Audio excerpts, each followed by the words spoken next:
ਜਦੋਂ ਸਤਿਗੁਰੂ ਜੀ ਨੇ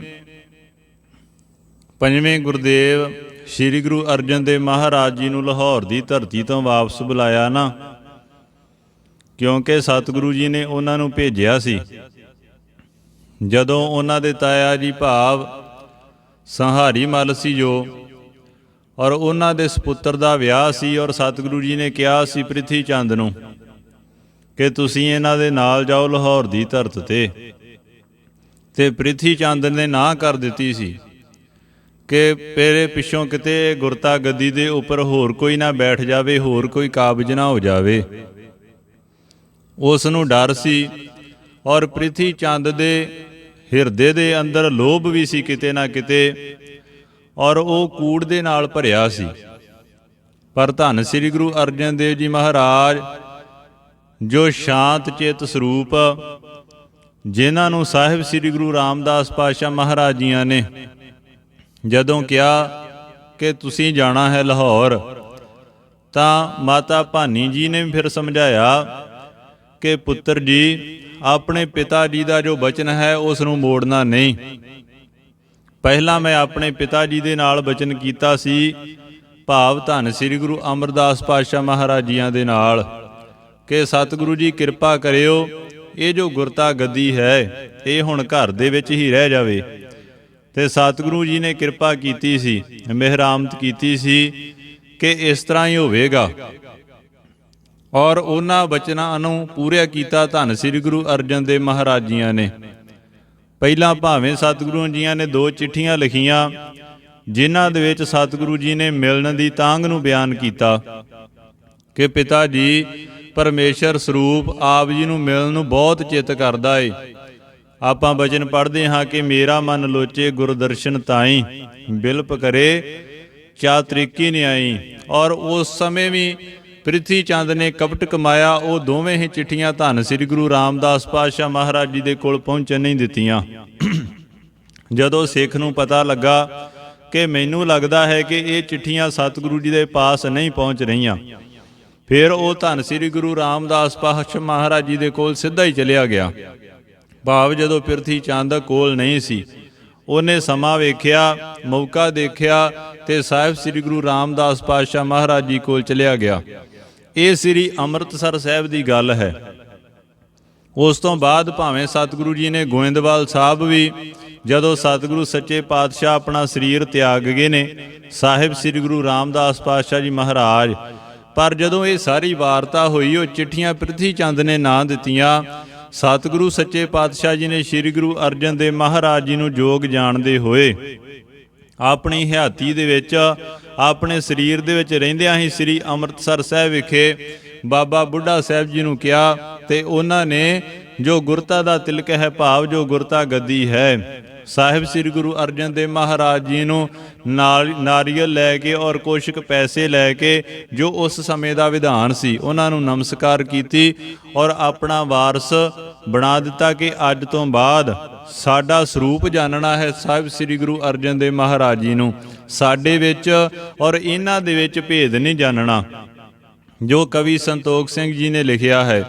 ਔਰ ਉਸ ਤੋਂ ਉਪਰੰਤ ਦੂਜੇ ਦਿਨ ਹੀ ਭਾਵ ਪ੍ਰਿਥੀ ਚੰਦ ਨੇ ਵਿਰੋਧ ਖੜਾ ਕਰ ਦਿੱਤਾ, ਉਹਨਾਂ ਦੇ ਖਿਲਾਫ ਹੋ ਗਿਆ ਕਿ ਗੁਰਤਾ ਗੱਦੀ ਦਾ ਵਾਰਸ ਤੇ ਮੈਂ ਹਾਂ, ਔਰ ਮੇਰੇ ਛੋਟੇ ਤੋਂ ਭਾਵ ਸ੍ਰੀ ਗੁਰੂ ਅਰਜਨ ਦੇਵ ਮਹਾਰਾਜ ਜੀ ਨੂੰ ਗੁਰਤਾ ਗੱਦੀ ਦੇ ਉੱਪਰ ਕਿਉਂ ਬਿਠਾਇਆ। ਭਵਿੱਖ ਦੀ ਜਾਣਨ ਵਾਲੇ ਸਤਿਗੁਰੂ ਸੋਚਿਆ ਕਿ ਇਹ ਬਖੇੜਾ ਪੈਦਾ ਕਰੇਗਾ, ਔਰ ਹੁਣ ਸਾਡਾ ਸਮਾਂ ਵੀ ਆ ਗਿਆ ਹੈ ਕਿ ਅਸੀਂ ਹੁਣ ਸਰੀਰ ਤਿਆਗ ਦੇਣਾ ਹੈ। ਸਤਿਗੁਰੂ ਸੱਚੇ ਪਾਤਸ਼ਾਹ ਗੋਇੰਦਵਾਲ ਸਾਹਿਬ ਦੀ ਧਰਤ ਤੇ ਆਏ। ਉੱਥੇ ਆ ਕੇ ਅਗਲੇ ਦਿਨ ਸਾਹਿਬ ਸ੍ਰੀ ਗੁਰੂ ਰਾਮਦਾਸ ਪਾਤਸ਼ਾਹ ਮਹਾਰਾਜ ਜੀ ਨੇ ਜਿੱਥੇ ਆਪਣਾ ਸਰੀਰਕ ਚੋਲਾ ਤਿਆਗ ਦਿੱਤਾ, ਉਸ ਤੋਂ ਉਪਰੰਤ ਸਾਰੀਆਂ ਜਦੋਂ ਕਿਰਿਆਵਾਂ ਹੋ ਗਈਆਂ, ਔਰ ਬਾਬਾ ਬੁੱਢਾ ਸਾਹਿਬ ਜੀ, ਭਾਈ ਗੁਰਦਾਸ ਜੀ, ਸਾਹਿਬ ਸ੍ਰੀ ਗੁਰੂ ਅਮਰਦਾਸ ਪਾਤਸ਼ਾਹ ਮਹਾਰਾਜ ਜੀ ਦੇ ਸਪੁੱਤਰ ਬਾਬਾ ਮੋਹਨ ਜੀ ਔਰ ਬਾਬਾ ਮੋਹਰੀ ਜੀ, ਤਿੰਨਾਂ ਨੇ ਵਿਚਾਰ ਕੀਤੀ, ਭਾਵ ਉੱਥੇ ਪ੍ਰਿਥੀ ਚੰਦ ਵੀ ਉਸ ਸਮੇਂ ਆਣ ਪਹੁੰਚਿਆ ਸੀ ਕਿ ਗੁਰਤਾ ਗੱਦੀ ਦਾ ਵਾਰਸ ਮੈਂ ਹਾਂ। ਸਾਹਿਬ ਸ੍ਰੀ ਗੁਰੂ ਰਾਮਦਾਸ ਪਾਤਸ਼ਾਹ ਮਹਾਰਾਜ ਜੀ ਨੇ ਪ੍ਰਿਥੀ ਚੰਦ ਨੂੰ ਦੱਸਿਆ ਨਹੀਂ ਸੀ ਜਦੋਂ ਗੋਇੰਦਵਾਲ ਸਾਹਿਬ ਦੀ ਧਰਤੀ ਤੇ ਆਏ। ਜਦੋਂ ਉਸ ਨੂੰ ਪਤਾ ਲੱਗਾ ਤੇ ਉਹ ਵੀ ਉਸ ਸਮੇਂ ਫਿਰ ਪਹੁੰਚ ਗਿਆ ਔਰ ਸਾਰੀ ਹੀ ਸੰਗਤ ਇਕੱਤਰ ਕੀਤੀ ਗਈ। ਬਾਬਾ ਬੁੱਢਾ ਸਾਹਿਬ ਜੀ ਬਾਬਾ ਮੋਹਨ ਜੀ, ਬਾਬਾ ਮੋਹਰੀ ਜੀ ਇਤਿਆਦਿਕ ਹੋਰ ਜਿਹੜੇ ਪਤਵੰਤੇ ਸਿੱਖ ਸੁਜਾਨ ਸੱਜਣ ਸਨ, ਤੇ ਇਹਨਾਂ ਨੇ ਸੋਚਿਆ ਕਿ ਜੋ ਪ੍ਰਿਥੀ ਚੰਦ ਹੈ, ਹੋ ਸਕਦਾ ਹੈ ਆਉਣ ਵਾਲੇ ਸਮੇਂ ਦੇ ਵਿੱਚ ਜਿਸ ਨੇ ਆਪਣੇ ਪਿਤਾ ਗੁਰਦੇਵ ਦਾ ਲਿਹਾਜ਼ ਨਹੀਂ ਕੀਤਾ, ਭਾਵ ਉਹਨਾਂ ਨੂੰ ਕੌੜੇ ਬਚਨ ਬੋਲੇ। ਜਦੋਂ ਸਤਿਗੁਰੂ ਜੀ ਨੇ ਕਿਹਾ ਸੀ ਨਾ ਕਿ ਅੱਜ ਤੋਂ ਬਾਅਦ ਸਾਡੇ ਮੱਥੇ ਨਾ ਲੱਗੀ, ਅਸੀਂ ਤੈਨੂੰ ਵੇਖਣਾ ਨਹੀਂ ਮੰਗਦੇ, ਤੇ ਪ੍ਰਿਥੀ ਚੰਦ ਨੇ ਕਿਹਾ ਸੀ ਤੁਸੀਂ ਮੈਨੂੰ ਕਹਿ ਰਹੇ ਹੋ ਕਿ ਮੇਰੇ ਮੱਥੇ ਨਾ ਲੱਗੀ, ਮੈਂ ਤੁਹਾਡਾ ਤਿਆਗ ਕਰ ਦਿੰਦਾ ਹਾਂ। ਸਤਿਗੁਰੂ ਸੱਚੇ ਪਾਤਸ਼ਾਹ ਜੀ ਦੇ ਜਦੋਂ ਨਾਲ ਇਹ ਕੌੜੇ ਬਚਨ ਬੋਲੇ, ਤੇ ਬਾਬਾ ਬੁੱਢਾ ਸਾਹਿਬ ਜੀ ਜਾਣਦੇ ਸਨ ਕਿ ਹੋਵੇ ਨਾ ਕਿ ਪ੍ਰਿਥੀ ਚੰਦ ਆਉਣ ਵਾਲੇ ਸਮੇਂ ਦੇ ਵਿੱਚ ਇਹ ਸਾਡੇ ਨਾਲ ਵੀ ਵਿਰੋਧ ਕਰੇਗਾ, ਈਰਖਾ ਭਾਵ ਰੱਖੇਗਾ। ਤਾਂ ਕਰਕੇ ਉਹਨਾਂ ਨੇ ਸਾਰੀ ਹੀ ਸੰਗਤ ਨੂੰ ਸੱਦਿਆ, ਔਰ ਸਾਰੀ ਹੀ ਸੰਗਤ ਜਦੋਂ ਪੰਡਾਲ ਦੇ ਵਿੱਚ ਬੈਠੀ ਹੈ, ਗੁਰੂ ਪਿਆਰਿਓ, ਫਿਰ ਬਾਬਾ ਬੁੱਢਾ ਸਾਹਿਬ ਜੀ ਤੇ ਬਾਬਾ ਮੋਹਨ ਜੀ ਨੇ ਕਿਹਾ ਸਾਰੀ ਸੰਗਤ ਨੂੰ ਕਿ ਆਪ ਜੀ ਸਿਆਣੇ ਸੱਜਣ ਬੈਠੇ ਹੋ, ਆਪ ਜੀ ਦੱਸੋ ਕਿ ਗੁਰਤਾ ਗੱਦੀ ਦੇ ਯੋਗ ਕੌਣ ਹੈ। ਭਾਵੇਂ ਪਹਿਲਾਂ ਸਤਿਗੁਰੂ ਰਾਮਦਾਸ ਪਾਤਸ਼ਾਹ ਮਹਾਰਾਜ ਜੀ ਗੁਰਤਾ ਗੱਦੀ ਦਾ ਵਾਰਸ ਥਾਪ ਚੁੱਕੇ ਨੇ ਸਾਹਿਬ ਸ੍ਰੀ ਗੁਰੂ ਅਰਜਨ ਦੇਵ ਮਹਾਰਾਜ ਜੀ ਨੂੰ, ਕਿਉਂਕਿ ਇਹ ਬਚਨ ਤਾਂ ਸ੍ਰੀ ਗੁਰੂ ਅਮਰਦਾਸ ਪਾਤਸ਼ਾਹ ਮਹਾਰਾਜ ਜੀ ਨੇ ਕਰ ਦਿੱਤੇ ਸੀ। ਕਿਉਂਕਿ ਜਦੋਂ ਛੋਟੀ ਉਮਰ ਦੇ ਵਿੱਚ ਸ੍ਰੀ ਗੁਰੂ ਅਰਜਨ ਦੇਵ ਮਹਾਰਾਜ ਜੀ ਜਦੋਂ ਗਏ ਸੀ ਨਾ ਧੰਨ ਸ੍ਰੀ ਗੁਰੂ ਅਮਰਦਾਸ ਪਾਤਸ਼ਾਹ ਮਹਾਰਾਜ ਜੀ ਦੇ ਕੋਲ, ਆਪਣੇ ਨਾਨਾ ਜੀ ਦੇ ਕੋਲ, ਔਰ ਰਿੜਦੇ ਚਲੇ ਗਏ, ਔਰ ਸਤਿਗੁਰੂ ਸੱਚੇ ਪਾਤਸ਼ਾਹ ਪ੍ਰਸ਼ਾਦਾ ਛਕ ਰਹੇ ਸੀ, ਤੇ ਉਸ ਨੇ ਜਾ ਕੇ ਥਾਲ ਨੂੰ ਹੱਥ ਪਾ ਲਿਆ ਸ੍ਰੀ ਗੁਰੂ ਅਰਜਨ ਦੇਵ ਮਹਾਰਾਜ ਜੀਆਂ ਨੇ, ਤੇ ਬਾਬਾ ਜੀ ਨੇ ਗੁਰੂ ਅਮਰਦਾਸ ਪਾਤਸ਼ਾਹ ਮਹਾਰਾਜ ਜੀਆਂ ਨੇ ਵਰਜਿਆ, ਉਸ ਨੂੰ ਹਟਾਇਆ, ਔਰ ਫੇਰ ਗਿਆ ਉਸ ਨੇ ਜਾ ਕੇ ਫੇਰ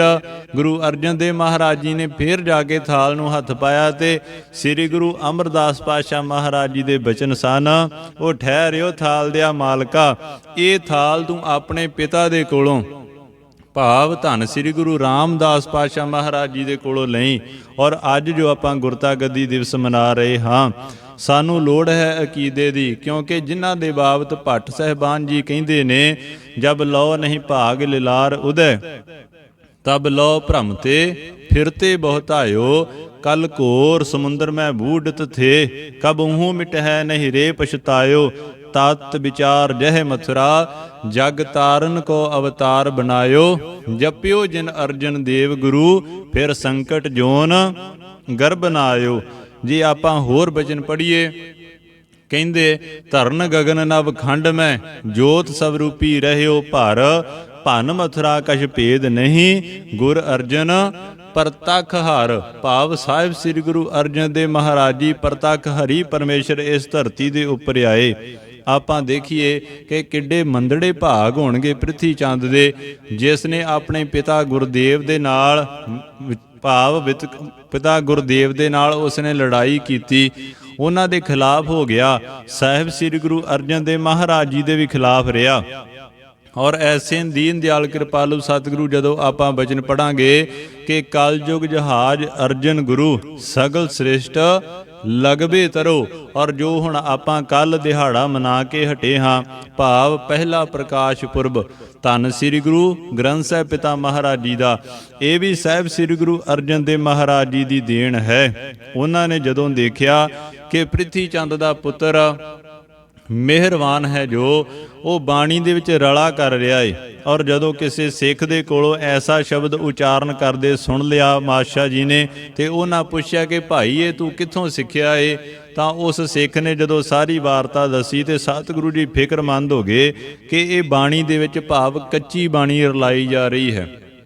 ਸਤਿਗੁਰੂ ਸੱਚੇ ਪਾਤਸ਼ਾਹ ਜੀ ਨੇ ਜਿੱਥੇ ਭਾਈ ਗੁਰਦਾਸ ਜੀ ਨੂੰ ਲਿਖਾਰੀ ਲਾਇਆ, ਸ਼੍ਰੀ ਰਾਮਸਰ ਸਾਹਿਬ ਵਿਖੇ ਆਦਿ ਗ੍ਰੰਥ ਦੀ ਸੰਪਾਦਨਾ ਕਰਾਈ, ਔਰ ਸਾਨੂੰ ਸ਼ਬਦ ਦੇ ਨਾਲ ਜੋੜ ਕੇ ਸਾਨੂੰ ਸ਼ਬਦ ਦੀ ਬਖਸ਼ਿਸ਼ ਕਰਕੇ ਦੇ ਗਏ। ਅੱਜ ਅਸੀਂ ਸ਼ਬਦ ਦੇ ਉੱਪਰ ਕਿੰਨਾ ਕੁ ਪਹਿਰਾ ਦਿੰਦੇ ਹਾਂ, ਸਾਡੇ ਅੰਦਰ ਕਿੰਨਾ ਕੁ ਪ੍ਰਕਾਸ਼ ਹੈ। ਅਸੀਂ ਪ੍ਰਕਾਸ਼ ਪੁਰਬ ਤਾਂ ਮਨਾਉਂਦੇ ਹਾਂ, ਪਰ ਗੁਰਬਾਣੀ ਕੀ ਕਹਿੰਦੀ ਹੈ? ਗੁਰਬਾਣੀ ਦੇ ਜਦੋਂ ਆਪਾਂ ਬਚਨ ਪੜ੍ਹਦੇ ਹਾਂ ਤੇ ਗੁਰਬਾਣੀ ਦੇ ਵਿੱਚ ਸਤਿਗੁਰੂ ਜੀ ਦੱਸਦੇ ਨੇ, ਸਤਿਗੁਰ ਸ਼ਬਦ ਉਜਾਰੋ ਦੀਪਾ, ਬਿਨਸਿਓ ਅੰਧਕਾਰ ਤੇ ਮੰਦਰ, ਰਤਨ ਕੋਠੜੀ ਖੁੱਲੀ ਅਨੂਪਾ। ਇਹ ਸਤਿਗੁਰੂ ਦਾ ਜੋ ਸ਼ਬਦ ਹੈ ਉਹ ਦੀਪ ਹੈ, ਭਾਵ ਦੀਪਕ ਹੈ। ਜਿਵੇਂ ਦੀਪਕ ਦੀਵਾ ਜਗਦਾ ਹੋਵੇ ਤੇ ਉਹ ਹਨੇਰੇ ਨੂੰ ਚੀਰ ਦਿਆ ਕਰਦਾ ਹੈ, ਹਨੇਰੇ ਦੇ ਵਿੱਚ ਚਾਨਣ ਹੋ ਜਾਂਦਾ ਹੈ, ਇਸ ਤਰ੍ਹਾਂ ਗੁਰੂ ਦਾ ਸ਼ਬਦ ਹੈ। ਔਰ ਅੱਜ ਜੋ ਪਾਵਨ ਪਵਿੱਤਰ ਦਿਹਾੜਾ ਹੈ ਗੁਰਤਾ ਗੱਦੀ ਦਿਵਸ ਸਾਹਿਬ ਸ੍ਰੀ ਗੁਰੂ ਅਰਜਨ ਦੇਵ ਮਹਾਰਾਜ ਜੀਆਂ ਦਾ, ਅੱਜ ਦੇ ਦਿਨ ਸਤਿਗੁਰੂ ਜੀ ਗੁਰਤਾ ਗੱਦੀ ਦੇ ਉੱਪਰ ਸੁਭਾਏਮਾਨ ਹੋਏ। ਦਾਤਾ ਜੀ ਨੇ ਜੋ 1581 ਦੇ ਵਿੱਚ ਜਦੋਂ ਗੁਰਤਾ ਗੱਦੀ ਦੇ ਉੱਪਰ ਸੁਭਾਏਮਾਨ ਹੋਏ ਨਾ, ਸਤਿਗੁਰੂ ਸੱਚੇ ਪਾਤਸ਼ਾਹ 7 ਸਾਲ ਰਹੇ ਗੁਰਤਾ ਗੱਦੀ ਦੇ ਉੱਪਰ, ਔਰ ਐਸੀਆਂ ਬਖਸ਼ਿਸ਼ਾਂ ਮਿਹਰਾਮਤਾਂ ਵਰਤਾਈਆਂ ਜਿੱਥੇ ਇਸ ਧਰਤ ਲੁਕਾਈ ਨੂੰ ਠਾਰਿਆ। ਸਤਿਗੁਰੂ ਜੀ ਨੇ ਅਨੇਕਾਂ ਹੀ ਕਾਰਜ ਕੀਤੇ, ਜਿੱਥੇ ਗੁਰੂ ਘਰ ਬਣਵਾਏ, ਗੁਰੂ ਤਾਲ ਬਣਵਾਏ, ਜਿੱਥੇ ਸ੍ਰੀ ਅੰਮ੍ਰਿਤਸਰ ਸਾਹਿਬ ਦਾ ਸਰੋਵਰ ਉਸ ਦੀ ਸੰਪੂਰਨਤਾ ਕਰਵਾਈ। ਉਸ ਤੋਂ ਉਪਰੰਤ ਜੋ ਆਪਾਂ ਦੇਖਦੇ ਹਾਂ ਸ੍ਰੀ ਤਰਨਤਾਰਨ ਸਾਹਿਬ ਵਿਖੇ ਸਰੋਵਰ ਹੈ।